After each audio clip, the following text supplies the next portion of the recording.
I didn't grow up knowing how to invest. No one sat me down and explained wealth to me. What was exposed first? Real estate. And one simple conversation changed how I saw money, investing, and long-term wealth. What's up, guys?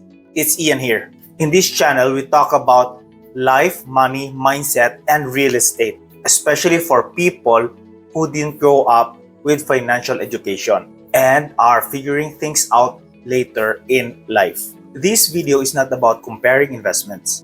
It's not saying that one thing is better than the other. This is simply why I trust real estate for long-term wealth and why it made sense for how I think, how I plan, and how I want to live in the future. I used to think real estate was just buying a house. Before I understood real estate investing, real estate meant one thing to me. You buy a house, you live in it, you pay the mortgage for decades. That's it. In my mind, back then, owning a house was already a big achievement. That was a finish line. I didn't know you could own multiple properties, use leverage responsibly, generate income from real estate, and build something scalable over time. I thought real estate was just shelter, not a strategy. Then one day, a friend casually said to me, "We own 8 properties." And I asked, "How long have you been doing real estate?" And she said, "About 5 years. And that moment stopped me. In my head, I thought it takes a lifetime. This is only for wealthy families. And this isn't realistic for normal people like me. But she wasn't a celebrity, wasn't a developer. She was just someone who started and stayed consistent. That's when I realized the biggest gap wasn't money. The biggest gap was exposure. Once I became aware of real estate, I started paying attention to how it actually works. What stood out to me was how practical and logical it felt. People will always need a place to stay. Housing isn't a trend, it's basic necessity. Rent comes in monthly, and mortgages gets paid down gradually. Time works in your favor instead of working against you. It wasn't abstract, it wasn't theoretical. It was tangible. That clarity made it easier for me to commit long term. With real estate, you are not just watching on the sidelines. You actually have control over the outcome. If I want to increase the value of the property, I don't have to wait and hope that the market does something for me. I can upgrade the kitchen, improve the bathrooms, add some bedrooms, replace flooring, and improve curb appeal. These are real measurable actions that add real value. This is called forced appreciation. You are not guessing. You are taking action deliberately. Here's something most beginners miss. I started as an investor. I wanted properties that generate income. I wanted cash flow.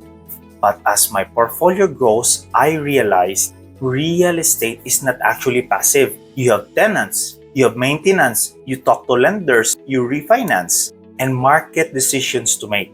All of this operation is running a business. So my mindset isn't just I want passive income.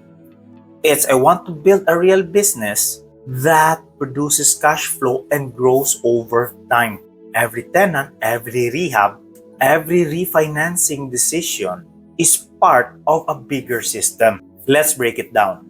Purchase price is 400,000. Let's say rehab cost is 40,000. After improvements, the property is appraised at 480,000.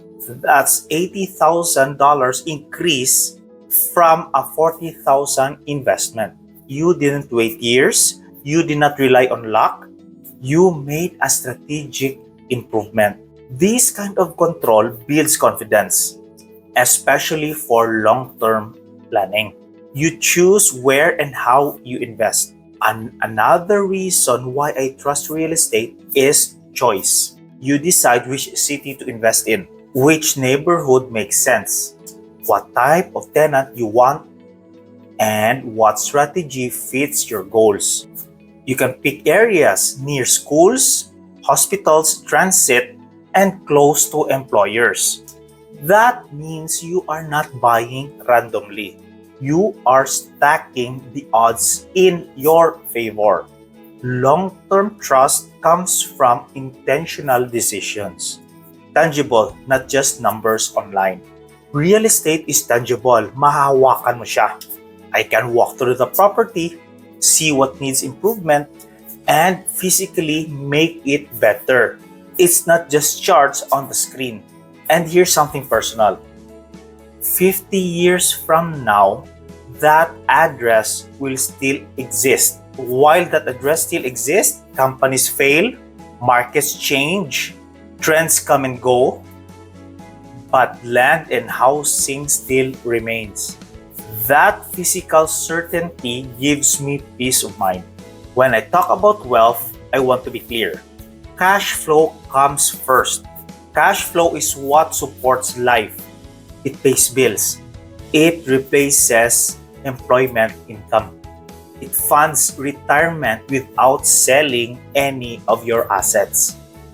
I don't want to be asset rich but cash poor. One door can more or less cash flow $200 to $300.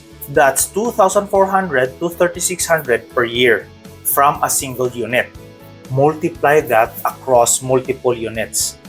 10 units is more or less $2,000 to $3,000 of cash flow per month. This is real retirement income without selling anything. The faster you build your portfolio, the faster you hit your cash flow number. Every new property adds cash flow, equity, and loan pay down. One unit is $200 per month. 5 units is $1,000 per month. 10 units is $2,000 to $3,000 of cash flow per month. So nakikita ba ninyo how speed compounds? That's why consistency and smart growth is more important than waiting for the perfect deal. Cash flow pays the bills. Appreciation quietly builds net worth. In Canada, real estate actually appreciates 4 to 6%. 500,000 property at 5% appreciation, that's 25,000 per year in appreciation. Not monthly income, but a massive long-term wealth generator. Every month, rent comes in. Mortgage balance goes down. And over time, debt disappears. Property becomes fully owned. And cash flow increases over time due to inflation. That's forced savings into the system. You are not relying on one thing. You have cash flow for today and retirement. Appreciation for long-term growth. Loan pay down, quietly building equity. Those three engines work together. Real estate isn't exciting, it's slow, it's boring, it requires patience, but it's understandable, it's controllable, and predictable. As my portfolio grows, I'm not just an investor, I'm running a business. Every property, every tenant, and every rehab decision is part of a bigger system that scales. If you're watching this and didn't know it was possible, that's exactly where I was. Trust comes from understanding, consistency, and seeing the bigger picture. Real estate allows me to combine control, cash flow, and long-term wealth while building a business that grows while I grow. If this resonated, like the video and comment trust. This is Investor Ian, building wealth with clarity, control, and a business-focused mindset.